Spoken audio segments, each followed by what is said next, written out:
Come in, Moongoons, come in. Can anyone hear me? We drank way too much Guinness and Irish car bombs this St. Paddy's Day. We passed out. When we woke up, we found ourselves in space! And we're not alone up here. That little green gold-obsessed leprechaun that's been hounding us for the last 4 years, he's here too. So if you can hear this, send help and more Guinness. Until then, we'll just have to watch Leprechaun 4 in space. We'll watch it so you don't have to. So you know what time it is.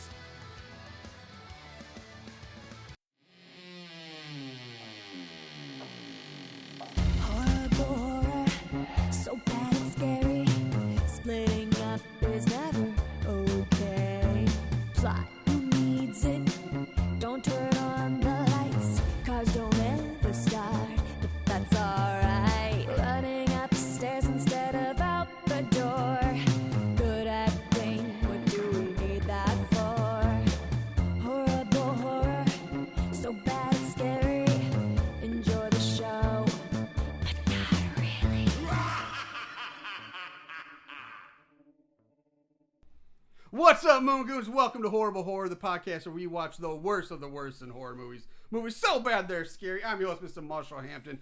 With me today on this, our St. Paddy's Day episode. A little few days late, but, you know, you still get it in. It's Mr. Aaron Southworth. Ayo. Yeah, we kind of squeezed this one. We could have done the weekend before or the weekend after. I figure we might as well just nurse the hangover and watch a delectable movie. That's right. That is Leprechaun 4, Leprechaun in Space. In space! I love it, man. That's right, guys. We're doing Leprechaun 4 in space. I like how we jump around with this shit. We did Leprechaun, Leprechaun 2, Leprechaun in the Hood. No, I think we did Returns. Oh, yeah, so we did Returns. Leprechaun Returns. Then we did Leprechaun in the Hood. And now we're doing Leprechaun in Space. space. So all we have left is 3 and Back to the Hood and Origins, right? Which technically isn't even part of this series. Yeah. I don't think. I'm pretty sure. I don't think so either. Yeah. And I think that will cover our Leprechaun movie. So, God, is this the one we've done the most of? That's 4. It's close. I mean, of like a big series, of like a big, like, you know, obviously Pork Chop, that was 3, 4. We did 4 pork chops. We've done 2 Nightmare on Elm Streets. We've done... One was a watch along. Yeah, but technically you still did. Yeah. Handful of Friday 13th. We've done... I think we're tied with Friday 13th. I think we've... How many did we do? 3 or 4 Fridays? We did 5. Number 5. We did... Goes to Hell. We've done X. That's 3. And we did a watch along for 7. Yeah, and we did a watch along with 7. That's right. That's 4. Yeah. Did we do a watch along for Freddy vs. Jason? We did. So technically, does that count? I mean, I would say it counts. So Friday the 13th, then I guess would still be, that would be 5. So Leprechaun's right behind there with 4. Yeah. Tied with Pork Chop. Yeah, tied with Pork Chop. Yeah, I can't think of anything else we've done 4 of. So before we get in, like I said, this is March. March Madness kicked off this weekend. COVID edition. Well, the actual tournament started this weekend. Because that's what they're here to listen to. Yes, our basketball talk. But our Horrible Horror March Movie Madness Tournament of Awfulness is starting probably tonight. I think after we record this, I'll send Aaron the info and we will get our first round matchup posted for you guys to vote on and get this rolling, so we can get try to burn through this real quick. So keep in mind, if you want to vote on which movie is worse of our matchup, make sure you follow us on Instagram and tally your votes there. That's where I'm going to do Facebook too. I'm just going to put on. Yeah, because we did that last year, or we attempted. The very first year we did Facebook, but we always had more luck with Instagram. Yeah, I'm just going to do them both. Okay. I'm going to do them both. All right, so try to keep it just, I would say, 1 vote per platform to keep it simple. 1 vote per person to keep it simple. Do whatever you want, guys. If I catch you, I catch you. If I don't, good on you. Whatever. All right, so that's that. Let's move it. Let's blast off here, guys. Let's go straight to Leprechaun 4. Also, keep in mind, this is going to be an Aaron run episode. I'm going to do the opening stuff and the ending stuff, but the main bulk, the meat and potatoes, this is going to be an Aaron show today. The meat and potatoes. Very nicely done. All right, Leprechaun 4. This was released straight to video on February 25th of 1997. Written by Dennis A. Pratt, directed by Brian Trenchard Smith, He also directed Leprechaun 3 and Night of the Demons 2 are his other horror movie credits he's got. You can currently find this movie on Amazon and on Peacock TV. Which is where I watched it. You watched it on Peacock? I watched it on Peacock, and I was a little skeptical at first because I'm like, I don't know if it's going to have the bad... Like, I was just like, I'm going to try it, and if it doesn't have bad words or graphic language or anything... Nope, it does. It had... It's just very Tubi-esque, if you will. Yeah, it's very Tubi-esque. I watched something else on Peacock recently that I don't remember what it was. It's not bad. It's not too bad. It's free. Terrible. Yeah. You know? You don't have to sign up for shit. It's just like Tubi. You just got to tune in. I mean, if you want to pay, you can pay for the commercial-free premium stuff, but you don't have to. Yeah, which is... It's nice. It's nice to have streaming platforms like that. Yes. All right, so the cast, there's actually a lot of people in this cast I'm going to mention and talk about. So first off, obviously, we have Warwick Davis comes back as the Leprechaun, and he's still in the series. He's still going strong here. I'm not really going to go into him. Then we have Tina, played by Jessica Collins. She's got 43 credits. She's been in Always Sunny in Philadelphia. She played Avery Bailey Clark in 426 episodes of The Young and the Restless. She was in Catch Me If You Can, the Leonardo DiCaprio movie, Lewis and Clark, Beverly Hills 90210, and she was in Best of the Best 4. Yeah, now that's the legit shit right there. That's legit shit right there. There you go. Best of the Best 4. Dr. Mittenhand is played by Gary Siner. He's got 50 credits. Almost all those are various voice acting work in cartoons and a lot of various Star Wars video games. He's in a ton of Star Wars video games doing voices in those. Princess Zarina is played by Rebecca Colton. She's got 16 credits. Her biggest role was playing Tracy Dosworth in the original Baywatch series. Ew. Then we have, now we're getting some a little more recognizable people, I guess. I lost one of my notes here. There it is. All right. Then we have Dolores, who's played by Debbie Dunning. Now, people our age will probably recognize the name. Know who she is. Oh, yeah. She's hot, brunette with big tits. She's got 22 credits. She was in Who's the Boss, where she was a woman in bikini. She was on Dream On, Married with Children, Tales from the Crypt. She's also been on Baywatch, Silk Stockings, Boy Meets World, Sabrina the Teenage Witch, but by far her most famous. Yeah, how would I know her, Marshall? Well, because you would know her as her role of Heidi Keppert, the hot Tool girl in 136 episodes of Home Improvement, where she replaced Pamela Anderson as the Tool Time girl. Heidi. Yeah, I did not watch a lot of Home Improvement. I did. I didn't. I just never really watched it too much. My when I was a dad kid. loved it, so it was on a lot. So I started catching on. So I started watching on my own. And we watched a lot of it in my household. Yeah, but I mean, of course, I caught episodes here and there. Yeah. But I do remember the Tool Time chicks. Yeah, the Tool. And they were hot. Yeah. Well, the first one was Pamela Anderson. Yeah. I mean, that blew my mind. She was hot. Yeah. And then Debbie Dunning replaced her. Then we have Books, our main character, played by Brent Jasmer. He's got 60 plus episodes of The Bold and the Beautiful, but by far to me his favorite credit on the list is Zombie in the Linnea Quigley's Horror Workout. No shit. Yep. That's awesome. Yep. Harold is played by Gary Grossman. Gary Grossman also played Gary in the cult cast like 80s Tom Hanks comedy Bachelor Party. Nice. He's in that. And lastly, we have Styx, who he's got 134 credits, including Voodoo Maestro in the first live-action Scooby-Doo movie. He's been on Nashville. He played, I forget the name of I think his name, no, not Joey. I forget the name he played, but he was in all 16 episodes of the short-lived Friends spinoff Joey. He's also been in Adventures of Pluto Nash, Joanna Man, Nutty Professor 2. He was DJ in the Street Fighter movie with Van Damme. He was in 15 episodes of Tour of Duty, a Vietnam show that my dad used to love to watch. He played Spider in Return of the Living Dead, but he will always and most forever be famous and beloved for his role as Mr. Ooh Baby, Demon from Friday the 13th part V. V-I-I. There it is. Ooh baby, ooh baby, ooh baby, ooh baby, ooh baby, ooh baby, ooh baby. Oh, those damn enchiladas! Yep. Ooh baby. All right, there's it's Friday 13th V. Yeah. Yeah. I had that on loop. I didn't mean to put that on loop. I think you said VII, but it was V. Did I say VII? Yeah. I don't know. Correct. It's V. I did not mean to do VII. No worries. If I did. But yeah, man, Joanna Man. Yep, Joanna Man. I didn't know Demon grew up to be Joanna Man. I don't know if he was Joanna Man. I just He was Joanna Man. Was he Joanna Man? Yes, because I looked it up because I was like, for some reason I didn't like it. Didn't click right away. I'm like, I recognize this guy. I recognize this guy. And of course I looked it up and I'm like, oh, okay, it's fucking Demon. Yeah, Yeah. I recognize him as Demon right away. It took me a second, but then I was like, holy shit, he's Joanna Man. I didn't realize he. I forget. I remember the movie. I just didn't remember him being the actual title character. Yeah.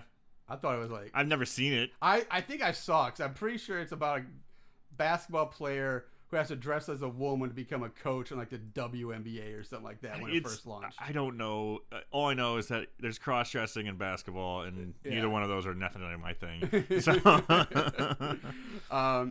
So that's it for the cast. Let's move on. Let's get ready for the actual episode. So, Aaron. All right, let me just go ahead and say something interesting before I start. All right. I took a lot of notes on this, but the way I took the notes is by voice dictation on the iPad. Oh. So I would just be talking as I'm watching it, and it worked out pretty well because my handwriting is horrible, and I can't even read my own, especially if I'm trying to write fast. It just turns into bullshit. And my typing skills are very poor, and I have a small-ass keyboard, and I'm just like, this is ridiculous. I can't keep up. So what I would do is just hit the voice dictation, and it worked pretty well, I think. So I can't wait to see what kind of grammatical errors we come along with during this. There may be a few hiccups here and there. I tried that once years ago. I had a wrist surgery, and I couldn't type. This was like year one, like the first year we did this. And I tried like Dragon, the Dragon speaking dictation software. And I tried it. It just wasn't working for me. It's working now, man. Let me tell you, it's pretty impressive. The only thing is, once I started getting a little drunk watching it, I'm not sure it was. Well, this is gonna be interesting. So, so pop their head off like that. It's like popsicle. I'm like, no, not popsicle. So yeah, it's gonna towards the end. It's gonna make it a little rough. All right, so here we go, guys. Leprechaun 4 in space. We start off with in space. Imagine that. With a bunch of space idiots. I mean, space marines. And I swear it's a shitty copy and paste job of aliens. From the goofy screwball character to the token black guy to the hunky stoic dude and, of course, the badass bitch. And a couple other dum-dums. But they all pale in comparison to the metalhead himself, Sergeant Hooker. I love this guy. So Sergeant Hooker is just a guy who basically yells the whole time. He's got half his head is basically a giant chunk of metal. Chrome dome. Very chrome dome-esque. Yeah, and the other half is a flat top with no sideburns, like cut up really high. It's a really ugly haircut for half his head. He basically, like I said, he just basically yells the whole time. And while the team is suiting up, we meet Dr. Reeves, who is assigned to be the space doctor. It's not really explained. She's the biology doctor. But it also changes some other time too. It's space doctor. Yeah, it really doesn't why she's there. Yeah, they don't really explain what they're doing. And Hooker is pissed. Sergeant Hooker is not happy about this, and he calls up the boss of the operation, Dr. Mittenhand. Which Hitler. Dr. Mittenhand, I keep writing his name, or when I'm talking, it keeps coming up Mittenhead. So if I start calling him Mittenhead, just don't correct me. Just letting you know. So Dr. Mittenhand, he looks like Zordon from Mighty Morphin Power Rangers, kind of. If you remember watching the old like early '90s Mighty Morphin Power Rangers, that face series. in the like the Power Rangers, that's how he talked, and it was just kind of annoying like that. I but yeah, remember that guy. I thought he looked like a big robot, and I remember the villain. No, but I mean, he had like it was the same angle, the bald head, kind of a pissed off attitude. I always thought Zordon was an asshole. Anyway, Dr. Reeves, he says Dr. Reeves has to join them because. Science, yeah, exactly. Yeah, the reasoning is ridiculous. Like nothing. Let's just say right now, this movie makes zero sense. There's like it is Leprechaun in space. Yeah, that's a very good point. But there's like zero like explanation, really explanations why they're where they're at, what they're actually doing. It's just they're just there, and for some reason they're saying this doctor with no combat training with a team of Marines on a search and destroy kill mission. Yeah, and it's kind of weird. Also, these group of Marines, it's like all of a sudden he's like, this little lady can't handle her shit, blah blah blah. But they have a badass bitch. It's like he's being sexist, but at the same time you have this badass chick along the side, which I thought was just kind of weird. So she says she can handle her shit because she knows how to put on body armor. And she gets kind of pissed off because the hunky guy, Books, our main character, accidentally touches her boob when she gets her dressed. And that really kind of sends her off. I want to mention Books real quick, just because I've watched this movie like 3 times now. And I swear, every time I look at Books, all I'm picturing... is like Kevin Caliber. He looks a lot like Kevin Caliber. He looks like fucking Kevin Caliber. He's in really good shape. He's got the same head structure, the good looks, the dark hair.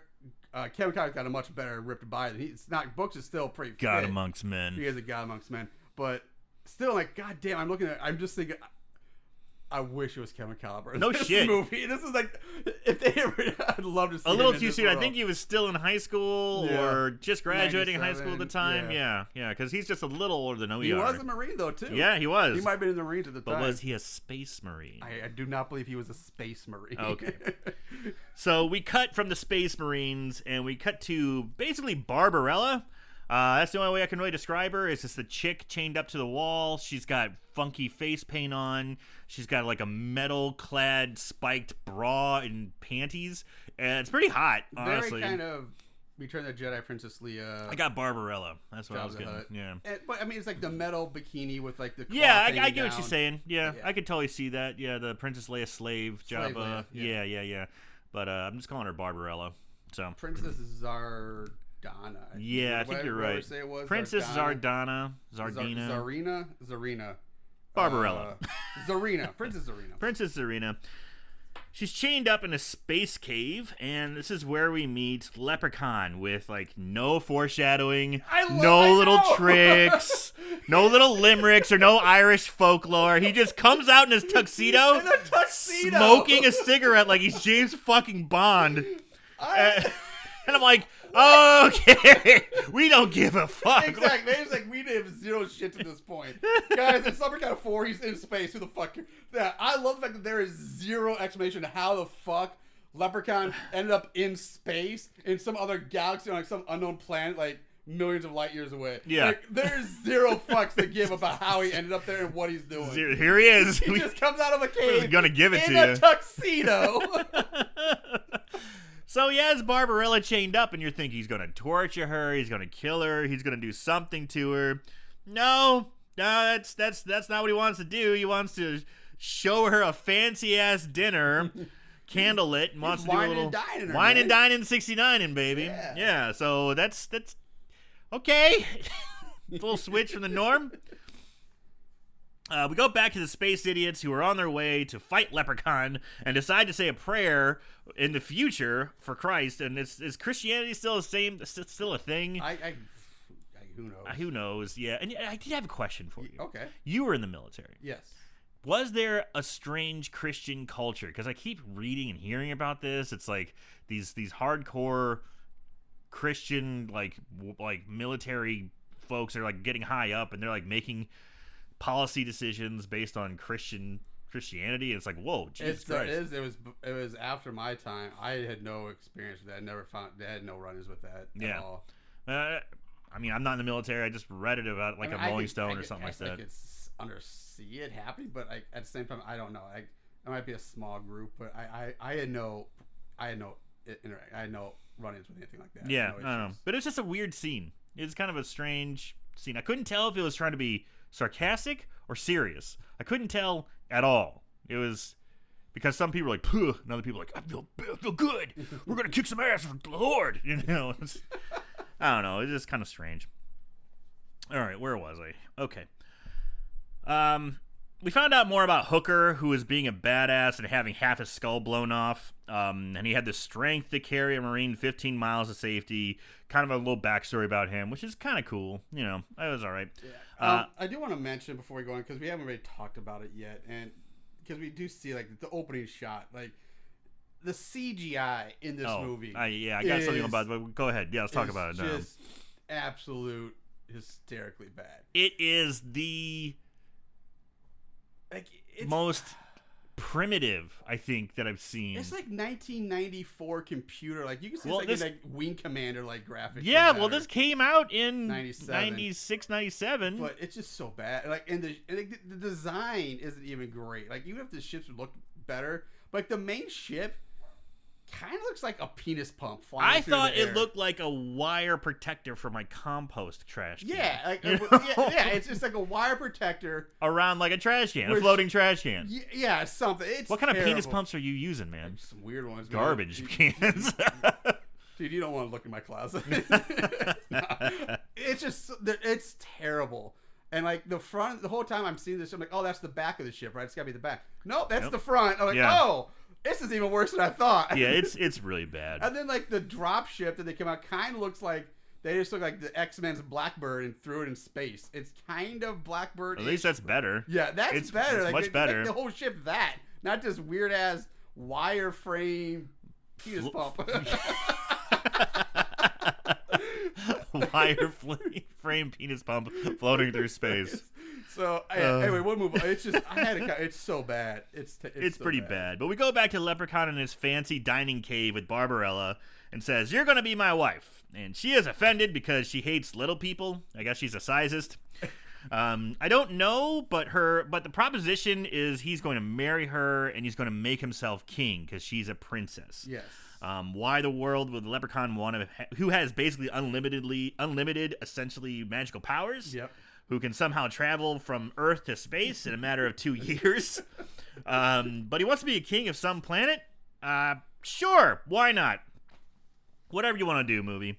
The scene ends with him saying, no one listens to me. If no one listens to me, I will snap off their head like that, snapping his fingers and just barely breaking a champagne flute. It's the most non-threatening magical display I think I've ever seen. We cut back to the B Squad Space Marines landing on Leprechaun's planet and make a Detroit joke. Well, I just talk about real quick just that the when he's talking to the princess, I'm pretty sure maybe it got in a later scene, but I thought it was his first one. She's like, I want to marry you, and we're gonna be like. But yeah, it's it comes like, no, up. my dad's actually broke. The king's broke because he gave all his money to. He gave all his money to his subjects. Yeah, and he's like, well, that's just stupid. Yeah, he's like, he's an idiot. He's a fool. Like, I'll make you rich. Yeah, and she starts getting all she's like sympathizing with Leprechaun. Like, yeah, people call me common. I shouldn't be common. Yeah. Yeah, she's really upset about that. Yeah, it comes a little later, but you're totally right. Like, she starts getting she starts fucking getting into Leprechaun's offers. Yeah. You know, she's getting into this. Yeah, that's exactly what we talk about here. It's the very next thing.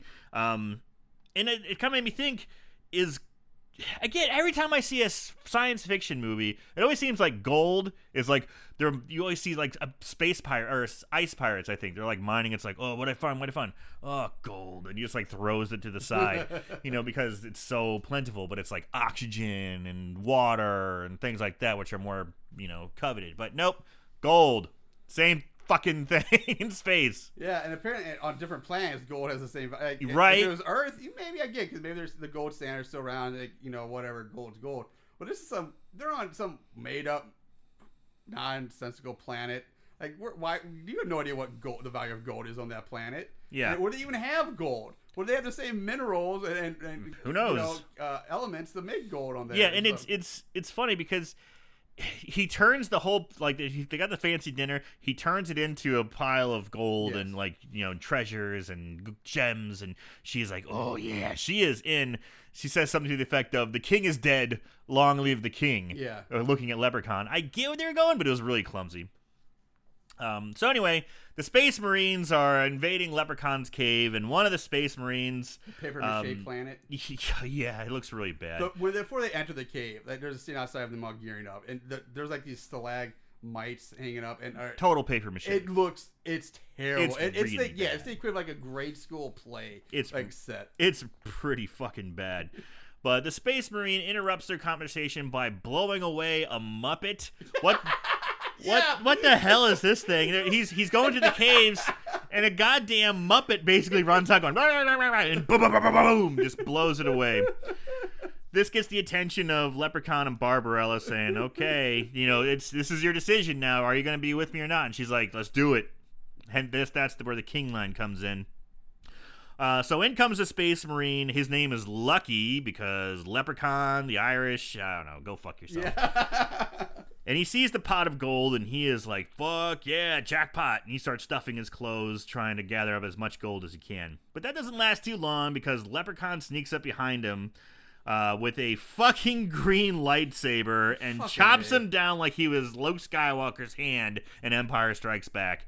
He starts chopping him up, but they don't show him chopping him up. He swings, and then you cut to the guy's face, and he falls. You don't see him get cut up. Yeah, you don't see any body parts come up.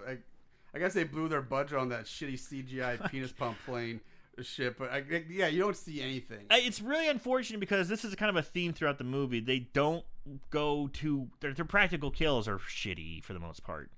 There's some that are better than others, but man, it's like you blew your budget on the shitty special effects. You should have gone towards a little more practical, in my opinion. No, I agree. It's a pretty lame kill. And come on, I mean, it's Leprechaun 4 in space, so I get, but really a goddamn lightsaber. But I kind of like it. He's in space. Why not? Yeah, why not? I wish it was a shillelagh though.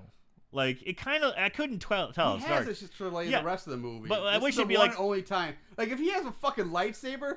Why would this be the only time you would use it? Right? Like you never see it again. A lightsaber, man. I'm keeping that shit. I would use that thing for everything. You never see it again. No, you don't. But anyway, he cuts him down. In rush the Space Marines to kill Leprechaun. But how does Leprechaun fight back? Is it with riddles? Is it with magic? Is it with sorcery or whimsy? No. He grabs a fucking gun and starts shooting back at the Space Marines. Highly trained killers who are trying to shoot, who have trouble shooting a waddling midget. Yes. God damn it. Again, they're like stormtroopers, man. Nobody can hit shit with their guns. It's so ridiculous. This all ends, thankfully, when the Space Marines toss a grenade at Leprechaun, to which he throws himself on the grenade to save the princess, to protect Barbarella, and he fucking explodes into pieces. Yeah. So yeah.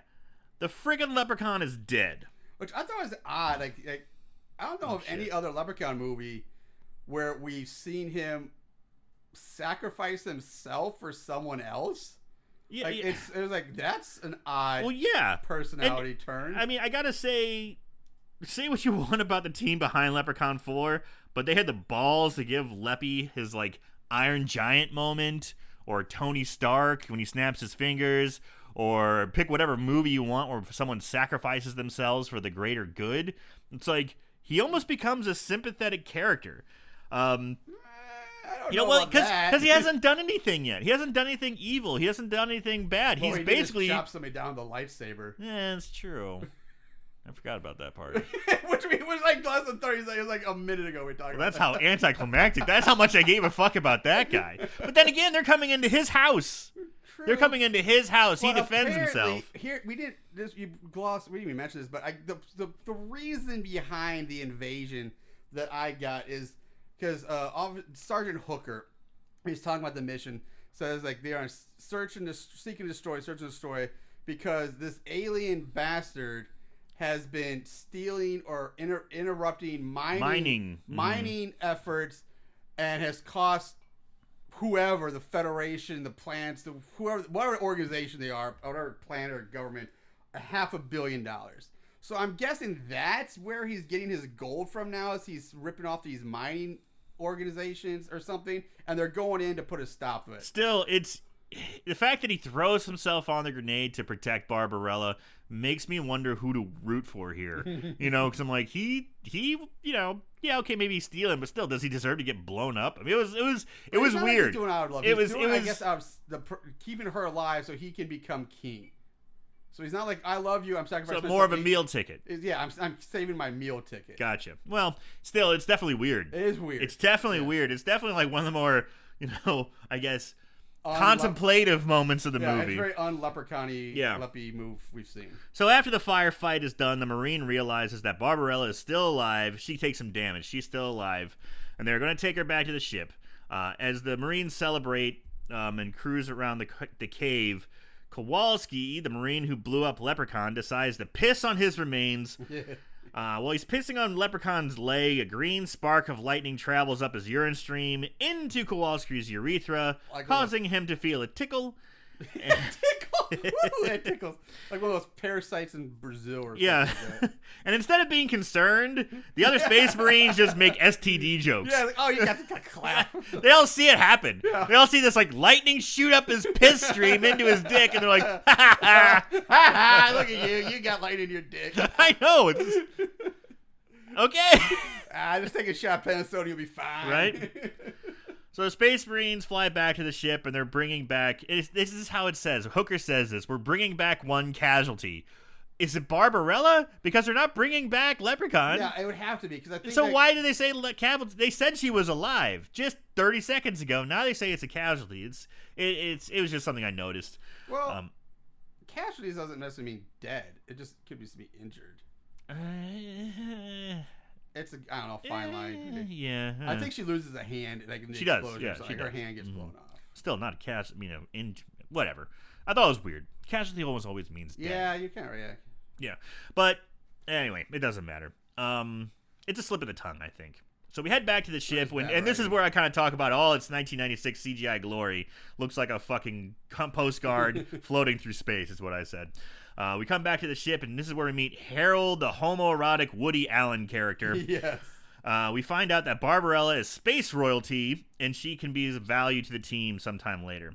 Harold is then seen in the cargo bay with Hooker, showing him the shrinking down Leprechaun's gold and making it big again. So it's like basically, this is to paraphrase, what happens when you need to make things big again? Oh, there's a big again button. So it's just totally foreshadowing that this thing is going to come into use later on. Shrink down, grow big. Shrink down, grow big. Yeah, it's a space laser that makes things shrink and get bigger. Alice in Wonderland shit right there. Yeah. Yeah. So Dr. Mittenhead pops up on the screen in the cargo bay where they're shrinking down the gold and back and forth, and he asks Sergeant Hooker to stay on past their agreed contract, and the sergeant is not wanting to do that at all. Dr. Mittenhead is all overacting in gloriousness. Yes. He is just losing his shit, freaking out, saying, "You have to keep working! You have to keep working! No one will leave this ship!" Just going ballistic. And I love Dr. Mittenhand. I love his overacting crazy bullshit. It's so much fun. I get just on the Marine subject in this contract. I find it weird. Like, Marines aren't mercenaries for hire. Which is, like, if they're Marines, they'd be like military of something like United States or Earth or something. You're totally right. These are absolute space mercenaries. They're mercenaries. Is what they should be. They're not Marines. Like, but like, there's because they talk about contracts and pay and expires at midnight. Yeah, exactly. That's 100%. Marines don't do that shit. If they're Marines, one, they wouldn't be like loaned out, like right. Or they might be deployed as part of a mission or aid or something like that, but they're not going to be loaned out as a basically private contracting military force to some crazy German doctor dude. Like they should. It's just bad writing. Just say, because being Marines really has nothing to do with it. They should have said we're mercenaries. Just think it's space mercenaries, and there's no problems. Right. It makes sense with our contract's up, pay us more, and we'll do it. 100% mercenary. There's fixture writing right there. Just change terminology from Marine to mercenary, and you're good. But for some reason, I don't know. I just bothered they kept saying Marines when that's not Marines at all. Yeah, I totally agree. So anyway, the Space Marines. I just call them Space Marines. I'm not going to change it. No, I don't blame you. Change it. It's just. No, you're totally right. So they're partying. They're getting some R&R in. They're partying in the entertainment lounge. Kowalski is dancing with the bad bitch whose name is Dolores. And while the other four guys get drunk, Kowalski and Dolores decide to go sneak off to go visit Pound Town. And this is where I swear it turns into porno science fiction kind of movie with the cheap ass sets and the bad lighting, and this hot ass bimbo is all sweaty, getting all hot and bothered. But we get no such luck. I was really hoping we took a turn for more like porny stuff. Like if we're gonna go shitty horror movie, let's get some titties involved here. Let's get something going on. Yeah, but I didn't think once I was Debbie Dunn, I'm like, I don't think she's doing it. Yeah, it was kind of a bummer. Anyway, she's seducing Kowalski, rubbing up on his junk, and giving him a boner, to which he just cannot. It's a painful boner, Marshall. Yeah. Something starts happening. Yep. Oh, baby, don't grab the snake so hard. She's like, I'm not doing anything. Shake hands with the big guy. Yeah, and his boner's so big it's starting to How cause him big pain. is it? It's so big it pops out a Warwick Davis. I fucking loved this. His dick scene. grows so much that Leprechaun peels his way like out a banana. out of his dick, all while Irish bagpipes are playing in the background, Yep. and fucking jumps across the goddamn screen. Jumps across into the camera, and you can see the goddamn wire Oh cord my God. that he's attached to as he comes leaping at the screen. Yeah. It's amazing. It's pretty good. It's Unfortunately, fucking it's awesome. not bloody. There's no blood. No, there should be a lot of blood. I wish but- they'd just like throw blood around. I mean, Yeah, it's so much there's more, fucking blood. so much more fun. But the goddamn full-size leprechaun rips out of a man's dick and leaps to like 30 feet in the air. Oh, it's fucking incredible. In case you need to know, Kowalski's dead. Oh, yeah. Yes, he does die instantly. And honestly, I'd hope I die too. Like, if I had a leprechaun explode on my dick, I'm like, just kill me. I'm done. So as Leprechaun flies halfway across the screen, Dolores grabs a gun and she has the drop on him. To which fucking Leprechaun turns around with a sheriff's badge on and an old Western style pistol. Fucking John Wayne. And then proceeds to give us the fucking worst John Wayne impersonation I think I've ever heard. It's really bad. It's an English actor doing an Irish accent doing a John Wayne impersonation. It's garbage. It's so bad. And I was thinking to myself, is English? I believe so, yeah. I did not know that. I thought he was American, dude. I could be wrong. I don't know. Anyway, regardless, fucking John Wayne. When's the last time you heard a John Wayne impersonation and or reference in a movie? Honestly, I won't say it's been a while, but it's not that long because God, they do that shit in, like spoofs and these lane kind of. But it's like but John Wayne's like the go-to and it's kind of bullshit. But it hasn't been done in a long time. Yeah, like this is 96, so I kind of get it, but 96, 97. Yeah, lately, but like there's a lot of movies that did John Wayne shit like this around that time. Gremlins did it. Yeah, Warner Brothers did it a lot. Yeah, but it's just kind of like it's a weird moment. It's a time capsule, if you will. I wonder how many millennials and generation like Yers even know who or Z, whatever it is now, like even know who the fuck John Wayne is. Exactly. That's what I'm talking about. All right. Or was. Yeah. So Leprechaun shoots the gun out of Dolores' hand and walks around. Then she runs off. And then Leprechaun basically walks around doing an exposition dump, rhyming about himself and how awesome he is. He's basically a rapper. Yeah, you know? He's rap bragging about himself. Yeah, I guess it's all that time he was in the hood. Yeah. He picked up that habit. He hasn't been to the Well, hood that's yet. true. He hasn't been to the hood been there yet. Yeah. So we cut back to the entertainment lounge. Which also means he time travels. Yeah. Because he goes to the hood after this movie. Yeah. And this is obviously the future. So he's either time traveling or this is a prequel to 4 and 5. Maybe he's already been to the hood. Yeah, like 4 and 5 came first chronologically, and then this takes place after the events. God, Leprechaun really is is like a fucking rapper. Yeah, he rhymes a lot. He's into violence, and he's also into like bling bling and gold and stuff. Yeah, he's been shot a bunch of times. He's got the street cred. We cut back to the lounge where Dr. Reeves has joined the Marines, and Books attempts to hit on her, which basically crashes and burns. It's a pretty ugly scene, but I feel sympathy for him because I've been there trying to do that. And he's absolutely shit in the bed, not getting anywhere with Dr. Reeves as he tries to hit on her. Dolores bursts in and says, "Oh my god, oh my god, oh my god. It's alive!" Is that what she said? Yeah, she's obviously was, he's alive or it's alive. You're right. It was like, it's alive. Yeah, it was a very Frankenstein-esque moment, but I was drinking.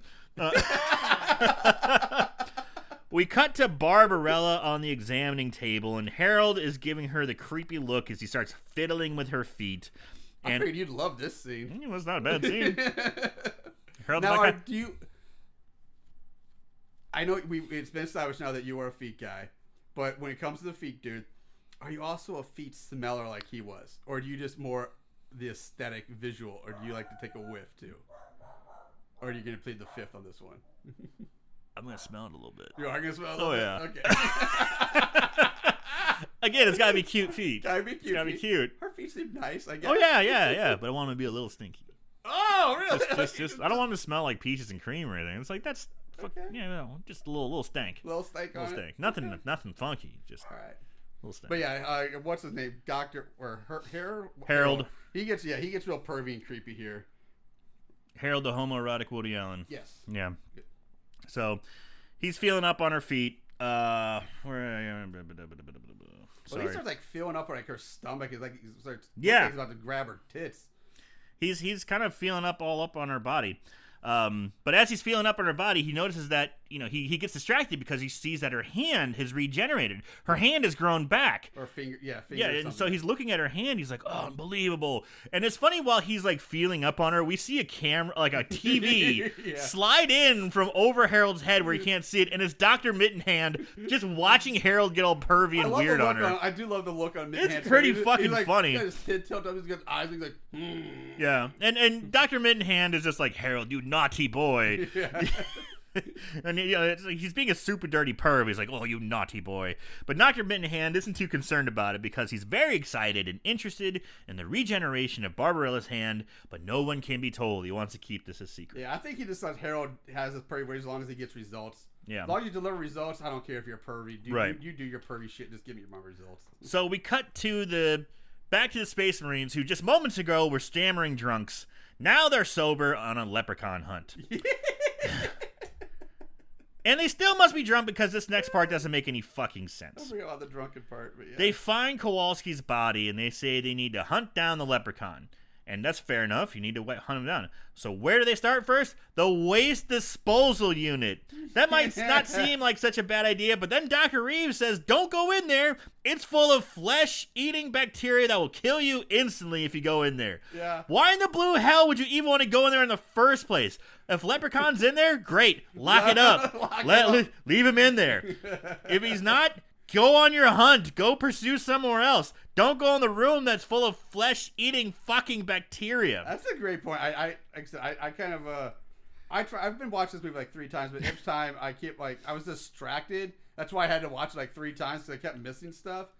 That's a really good point. Like, Yeah. if he's in there, Leave him in there. He ain't going anywhere, and there's no reason he's gonna get eaten away. Like, yeah, just let that room go. Just let it be. Stupid is as stupid does. Yeah. And the Marines go into the room to hunt for Leprechaun.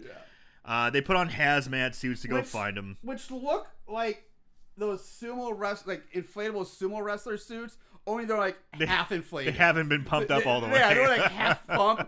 They are the worst hazmat suits I think I've ever seen in my life. It's like a sumo wrestler who lost a whole bunch of weight all of a sudden and hasn't had the skin surgery. Yeah, like the tummy, all the loose skin. gastric bypass or sleeve. Yeah, They lost all the weight too fast. They just got all this extra skin. It looks so bad. Yeah. But what's even fucking worse is that Leprechaun is in there, and he also has a fucking hazmat suit. I mean, how is it? Why? First of all, okay, this is a ship full of Marines, full-size adults. do they have children on these Apparently things? there's a child-size, a midget leprechaun-sized hazmat suit just lying around for him to be in. What? Where'd that come from? Oh my god, I have that exact same thing written down. Oh, it's so stupid. Alright, so the Space Marines are in there. But they're looking around. They can't find Leprechaun, even though Leprechaun's pretty fucking easy to see. So Leprechaun's coming up after Mooch, one of the Space Marines. He's coming up behind him. And again, is he going to do something like riddle or magical or whimsy? No, he uses a knife. A plain old fucking everyday knife to cut open his hazmat suit. The knife comes out of the shillelagh. Of the shillelagh. Yes, but it's still a fucking knife. It's still a knife, yes, but it's not like just like regular. It pops out the bottom of a shillelagh. It's a switchblade shillelagh. Yes, there you go. It comes with a knife. But still, it's like, oh, come on, man. Yeah, it was a little disappointing. So Mooch starts freaking out because his hazmat suit's been ripped open. Books grabs him and books over to the decontamination unit. They decontaminate him, And then all of a sudden, Dr. Reeds comes in, says, "Are you okay? Are you okay?" And Book says, "It's Mooch." And they pan over to him, and he's just a skeleton. He's just like a dirty skeleton. Like his whole body's been completely... Whole body gone. What kind of bacteria is That this? is some crazy space bacteria, man. No. Fuck, that is the fast-acting flesh-eating bacteria. Just boned. It just In peeled. a matter of like 10 seconds, 20 seconds, maybe. Just Holy boned. shit. Oh, God. So, I kind of loved it, though. It's so stupid. it's so dumb. But during that time when Books is trying to get Mooch to the decontamination unit, Leprechaun does pop up and say, "Give me back Barbarella and I'll leave you alone," basically. Yeah. To which Books is like, "Fuck you," bang, bang, bang, and misses him when he's about 4 feet away from him. Total Stormtrooper shooting quality here. Well, I don't know what scene it is, if it's this one or some other scene, because there's a lot of gunfire in this one. But for Marines, well, mercenaries, but Marines are supposed to be highly trained killers. So many of these people fire these guns like they've never held a gun before. And these guns are like basically kind of look like M16s, like with space M16. yeah, space, yeah, exactly, yeah. But so they're basically assault One-handed. rifles. He's shooting a All giant the- assault rifle, one hand with his arm fully extended, and it's like you can tell the barrel is kind of pointing down because of the way they. It's flopping There's around. no way you would be shooting a gun like this and expect it's the worst gun handling I've ever seen. Like it angered me a lot actually seeing that. Like, fuck you guys. Come on. But he is pretty muscular. Who knows? Yeah, but still, you're firing a gun. Yeah, it's not like, going to happen. It's not going to happen. No. So the Marines, they go back to Dr. Mittenhead and say, "Hey, Leprechaun wants Barbarella. Let's give her back." "Oh, these are your Marines? These are your best and brightest? Semper Fi, assholes. God damn, you're just going to turn her over?" Right. Sorry. Again, a very mercenary like attitude. Exactly, Like, fuck it, exactly. we're not getting paid enough for this. Yeah, I know. It's pretty bad. Dr. Mittenhead does not want to give up Barbarella, and then there becomes a pissing contest between the Marines and Mittenhead, literally over contract negotiations. Again, this is where it's fucking ridiculous. And this scene goes on for about 5 minutes because that's what every Leprechaun and Space fan wants to see is contract negotiations. But this is a kind of interesting scene because Dr. Mittenhead does come out from behind the TV screen. Yeah, the big reveal. The big reveal is Wall Dr. opens Mittenhead up. comes out, and he looks like a fucking Dalek with a head on. He's one arm, 2 shoulders, and a head on a moving platform with organic materials kind of pumping and going. And it looks it's not bad. You know, I didn't think it was too bad. Terrible. Based on the CGI stuff we've seen before, it's light years better. Well, this is like practical. This you is know, more because practical. yeah, it's definitely more practical, and it doesn't look too bad. But It's not terrible. you ever watch Doctor Who? The old? I only watched the old ones. I haven't seen the new ones. But I want to say there is some kind of like I don't know now. This is maybe, but yeah, The there's some kind- Daleks, is yeah, that the what it is? dialects, the It's dialects, like the Daleks, kind yeah. of like a pillar thing that kind of tapers up on top, and there's like a rounded head on the top, and just kind of moves around. Yeah, but there's the little machine ones, but then there's like the leader of it, which is like kind of like this, kind of like part humanoid. I think it's an alien, but whatever. But yeah, it's very very Doctor Who-esque. Okay, yeah, I didn't watch a lot of Doctor Who, but And I've they're seen images of something similar to that. They're hammering out contract negotiations, and I gotta say, Dr. Mittenhead is just hamming it up, and he's overacting.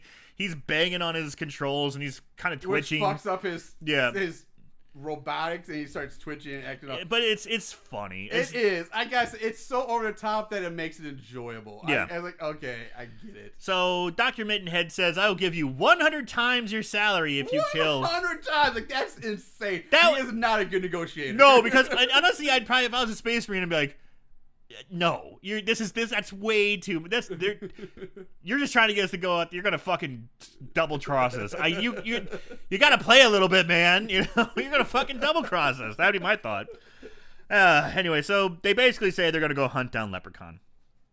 I do hate how they keep calling Leprechaun alien. I don't know. It just bugs me. I guess he is technically, sort of. Yeah. They keep calling him the alien being, but I don't know. Yeah, but then he isn't. I'm trying to remember when they actually do call him a leprechaun in this movie. I don't know if they do. I want to say they do at least once, but you're right. But at the same time, part of me is like, maybe they never actually call him a leprechaun. Yeah, who knows? They might not be from Earth. Who knows? Yeah. So Leprechaun again goes on another exposition dump, and he quotes one of the most underrated tag teams in the 1980s, Power and Glory. Ah! He goes, I got power and glory. And I'm like, ha ha ha. Hercules and Mike Rotunda. Yes. Yeah. I actually liked it. They were a great tag team. They They were- were it's- highly underrated. That's why I say they're an underrated agree. tag team. Man, yeah. I was a big fan of Hercules as a kid, especially when he came out that giant. His delts right here were the size of like semi trucks. They were fucking huge. It was gigantic. And he came out this giant length of chain wrapped around his neck, and he would like Swing it around. like Jesus Christ, get out of that ring. Hope like if you ever let go of that, if you ever lost his grip on that, somebody would be dead. Oh, it's a huge chain. It was like 12 It was feet such long a or more. it was thick And then chain. thick. It wasn't like fucking guard dog chain. It was No. like thick, Yeah. heavy, like this can control an elephant type of chain. Yeah. It was fucking gigantic. Yeah, I loved Hercules. I thought he was an underrated villain. I thought I enjoyed him a lot. And Power and Glory was a fun tag team. Yeah, they were. So Leprechaun, after There's a wrestling rant. There you go.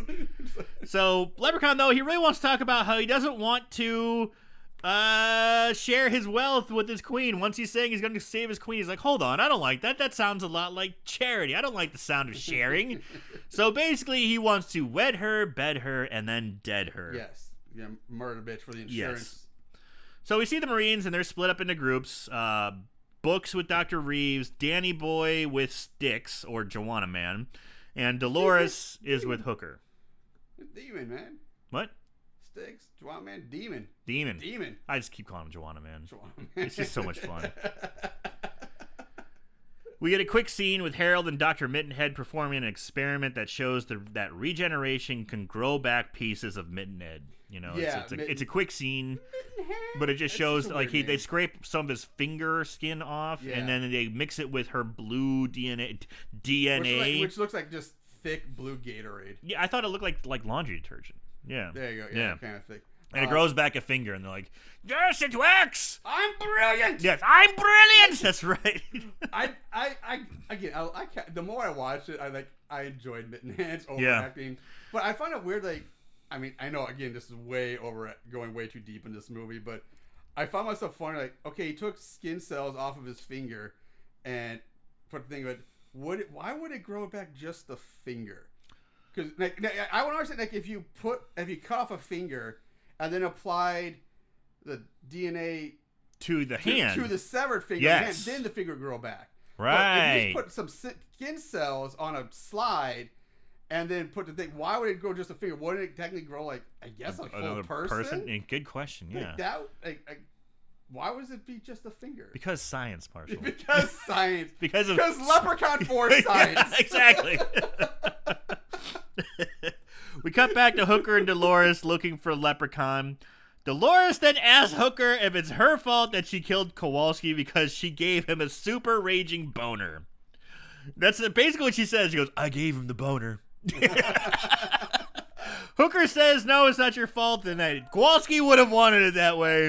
And then Hooker says that he hopes he goes out that some way with a big-ass hard-on. No, he says standing tall. 'Cause I don't think he realized she was talking about boner. Because he says, I want to go out standing tall. She said boner. She goes, I'm the one who gave him the boner. I missed that She part, too. says that word for word, which makes it so much fun. That is and fun. hilarious. I missed it, but I guess he doesn't pick up, because when- he says, I want to go out. He means in his mind, he's like, I want to go out fighting. I standing think he was tall. talking about having a raging hard-on when I he don't think dies. because you look on his face when she's like, Because afterwards, she actually gets a little turned on yes, by and this. then he's like, why is she?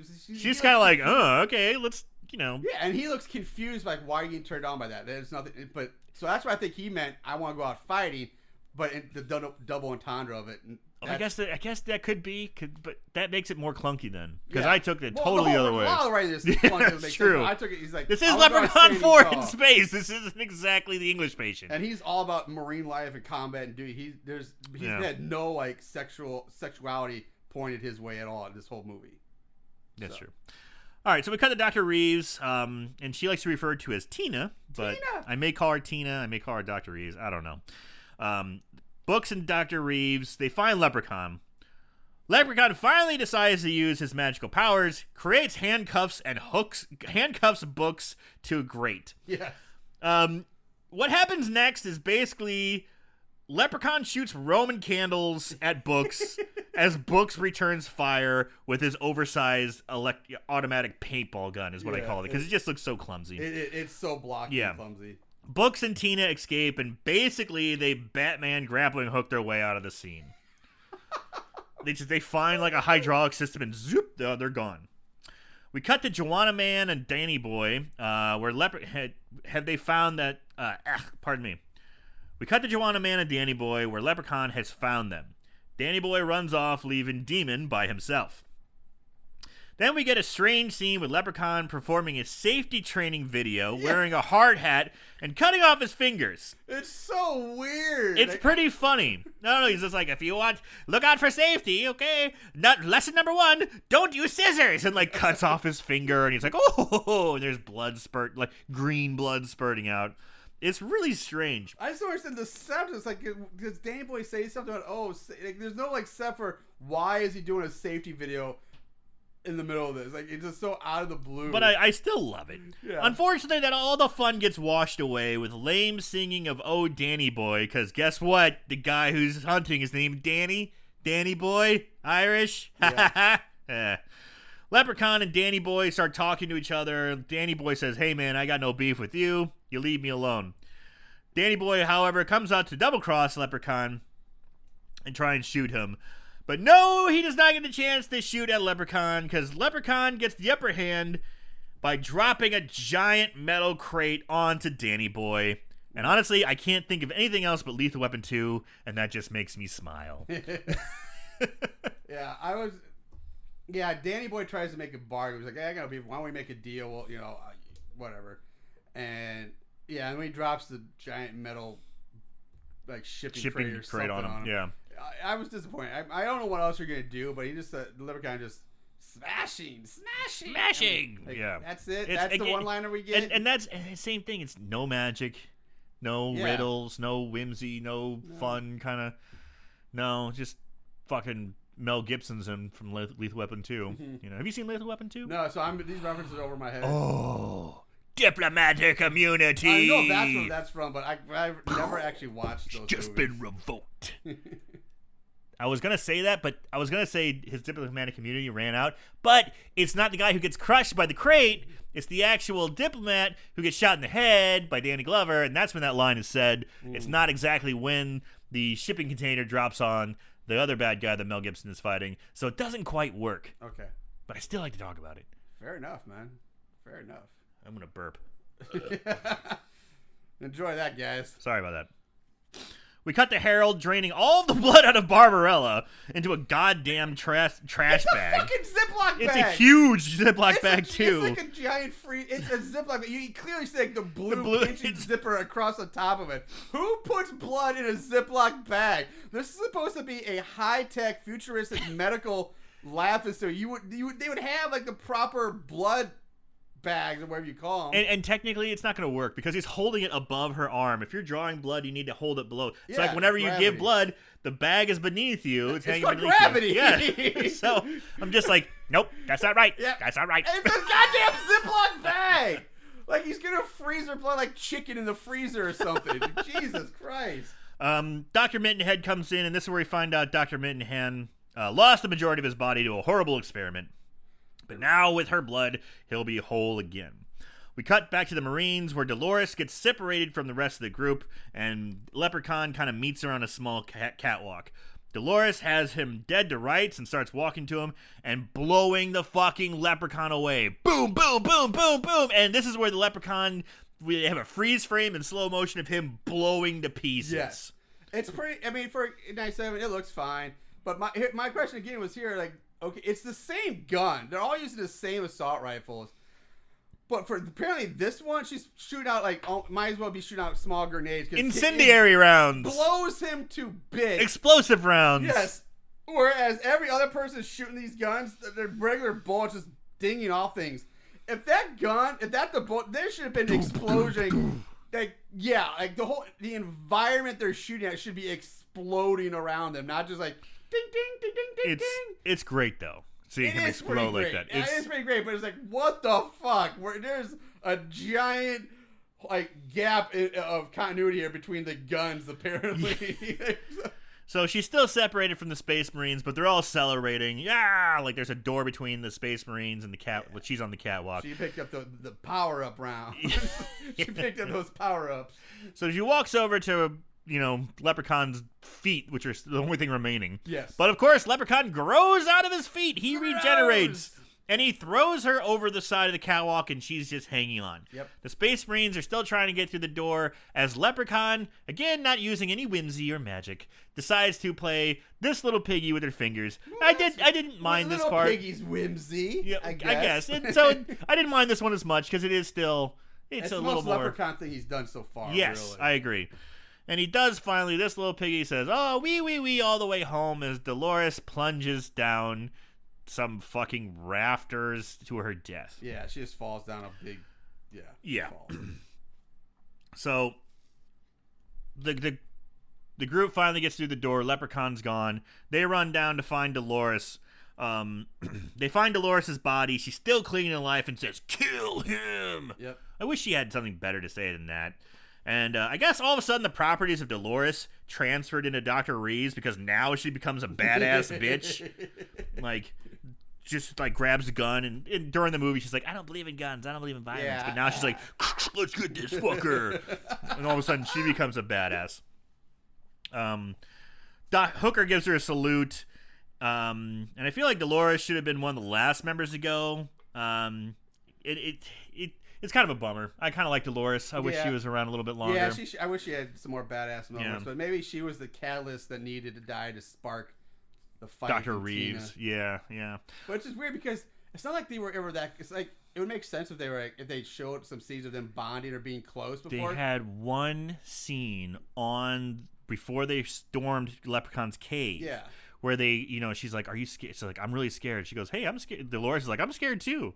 Like, we're all scared. That's what helps us fight. It keeps us sharp, Like, they have a small moment. That's not even really It's not even really a moment. That's the only moment they have. They should have built some kind of relationship between these two. They should have been like, "Yeah, pussy power, right on." Yeah, or like bonding or sister or something to make it more girl power. Yeah, I like saying pussy power better. Pussy power.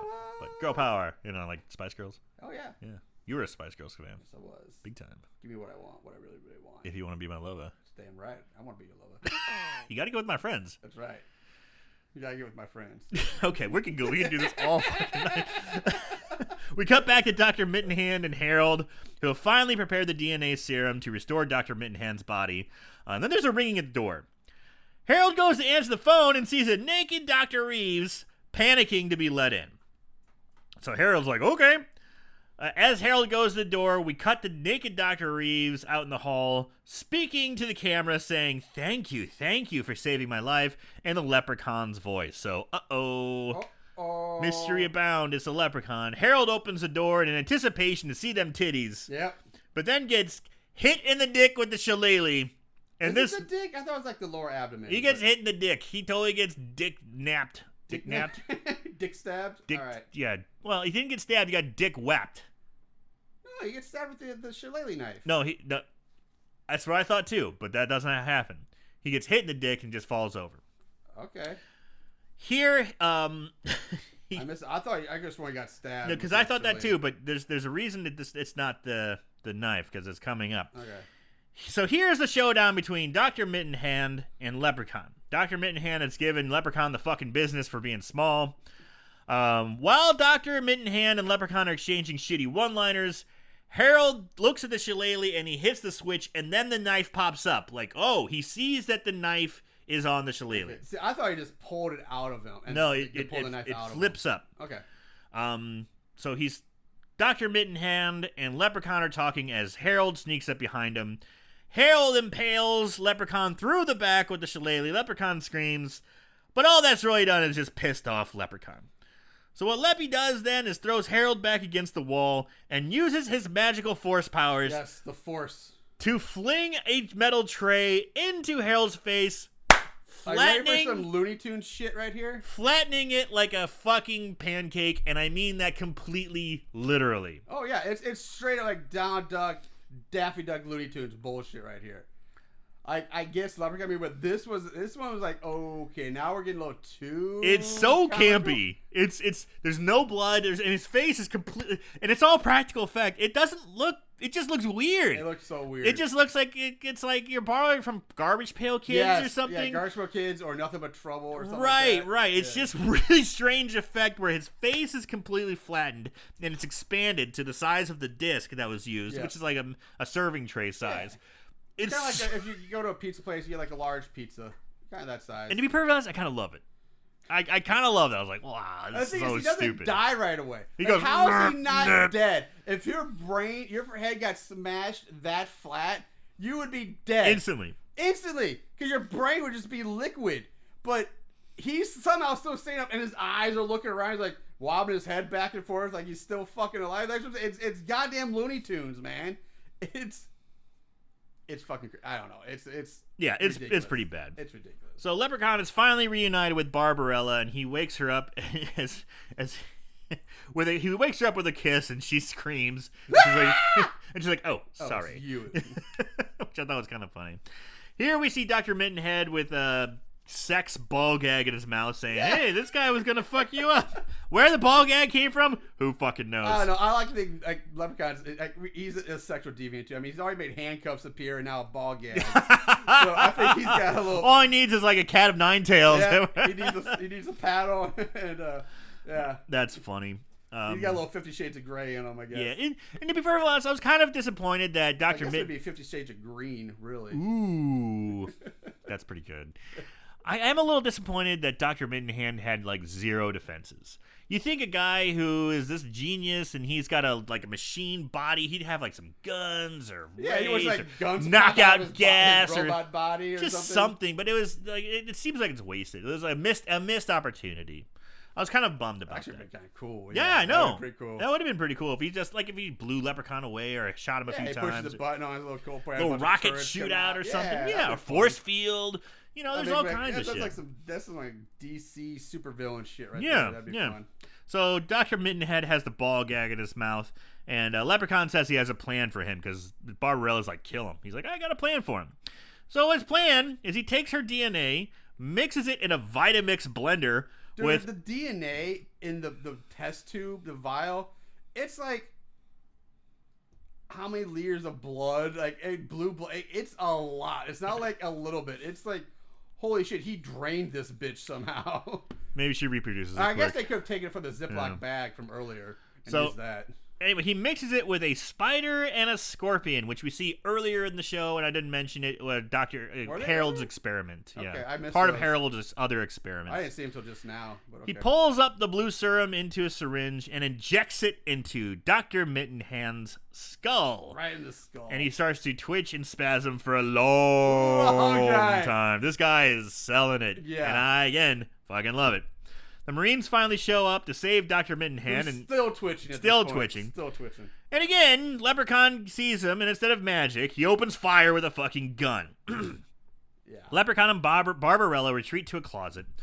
All the while, Dr. Mittenhand still is fucking spasming out of control, and no one gives a fuck. Joanna Man wants to throw a grenade into the closet and kill Leprechaun, but Barbarella says no. She says no. You can't kill Barbarella.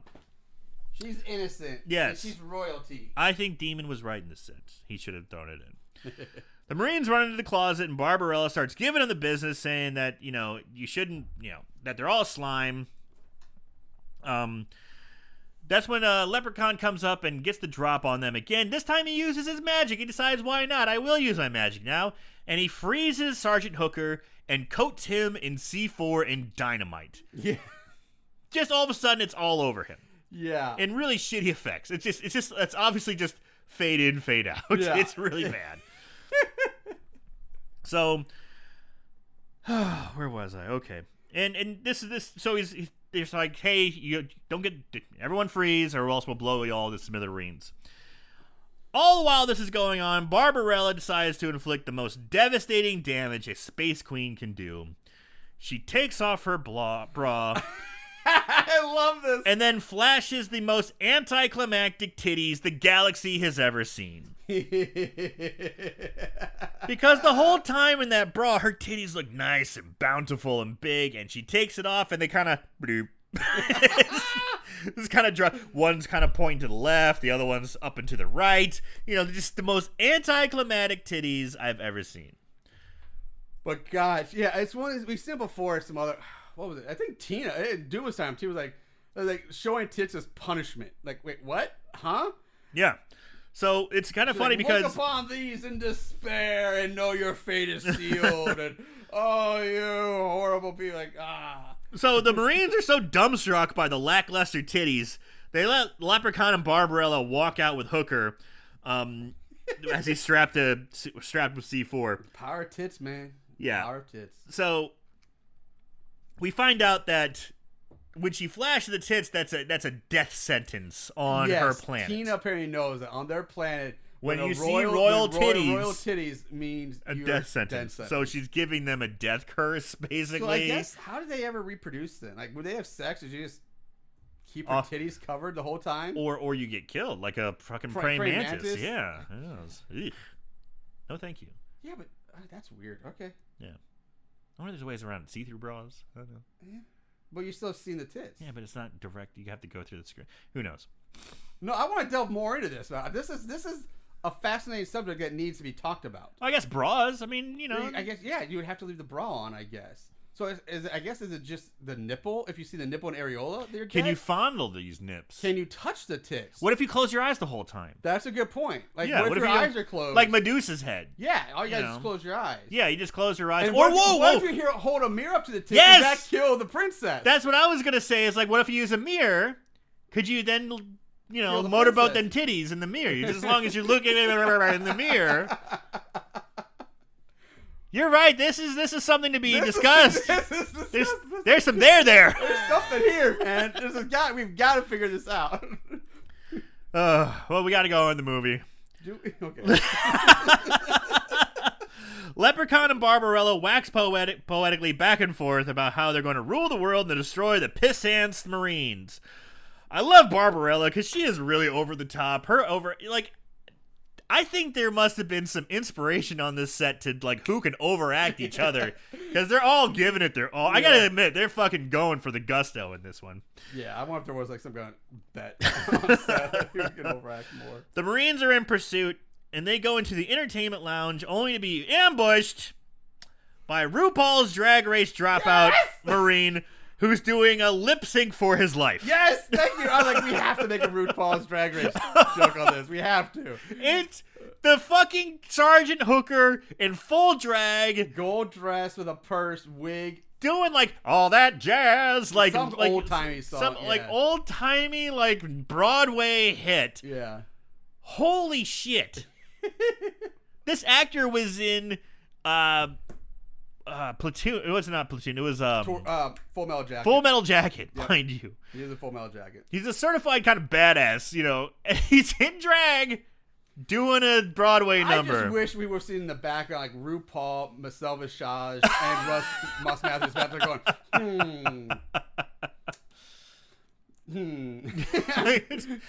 just doing like little one-liners. Yeah, it's one of my most outfits. Like, girl, I don't think this outfit's working for you today. And maybe reading them, This Marine makes me want to stand up and salute. God damn it. Red, white, and ew. Oh, God. I'm so happy you watch RuPaul's Drag Race now. Because I've watched, I think, every season. My wife and I, we've gone through season 10, and we can't, anything past that we can't find streaming anymore. So we watch everything available. And now we went back and we started watching All Stars. So download VH1, the VH1 app. It's free. Is there an app for that? And then they have a whole bunch on that one too. All right, because VH1 is part of the Paramount network now, so that's where we've been watching it, and so we watched season 1 through. First we started on Hulu, but Hulu only had 1 through 7 or 8 or 5 or something like that. So we're like, oh well, we'll find the rest on Paramount Plus, which used to be CBS All Access. So we watched 1 through 10 on that. Like, well, we don't know where to find the other. So did we just lose some listeners? Probably. But we may have gained a whole lot more. We may have gained a whole lot more. So as RuPaul is doing his fucking dance number, The Marine starts like this bitch will not sashay away. She No. will not sashay away. She starts punching Marines in the face and kicking Marines in the ball, all while singing the Broadway tunes. It's the most ridiculous scene and draws a cross-dressing nunchuck show tune split personality. He pulls out nunchucks and he goes back and forth between like his female singing and because Demon punches him in the face right and snap him out of it. And he's like, nunchucks! He's doing like his drill sergeant voice. And then all of a sudden, he stops and goes, oh, I can't handle this drama! Like proper drag queen. He starts going back and forth, this like split personality. It's bonkers. It's kind of awesome, though. It's kind of like, this is amazingly bad. We cut away to Mittenhead, who is sitting up, and he's saying, I can walk. But he walks to a mirror, and he sees that he's horribly deformed, bug-like body, and honestly, it looks fantastic. It looks really good. I don't know where they blew their budget on. Like, if they were spent, because they have some good practical effects here with his body. But then they blew their budget so much, I guess, on CGI, they had to use Ziploc bags for blood bags. Maybe. But I don't know. But yeah, I surprisingly... Looks really good. Surprisingly decent. Yeah, I gotta say, I'm pretty impressed. Yeah. And don't keep in mind, guys, if you for some reason haven't seen this yet, don't go into this thing when you go, oh, it's gonna look great. No, it's not. It's just great for this level of movie and for what it's I still think it looks. It's pretty good. It's above the budget. It's above and beyond for this movie. Yes, for this movie, yes. 100%. It's above and beyond. I'm like, wow, and maybe that's why I had such a reaction to it because it's. No, I agree. For this movie, yes, that's what I'm saying. Far better. Yeah. Compared to like the paper mache planet and some of the other shit we've seen. We cut back to the entertainment lounge where Dr. Reeves proceeds to throw the most slow motion, shitty martial arts kicking down our cross-dressing hooker. Yes, this is where her black belt in karate comes in. We cut back to Mittenhead, who is up on a computer, and he's recording that he's been mutated, and he's becoming less human, and he's becoming more Dr. Mitten Spider. Mitten Spider. So dumb. We go back to the entertainment lounge, where Hooker wakes up from the ground, and all of a sudden he has a 1970s style rifle. I was going to ask you about this because I've watched it 3 times, but I keep looking away. Where does this come from? It literally just manifests out of nowhere. I guess leprechaun powers, residual. I'm not kidding. It just appears.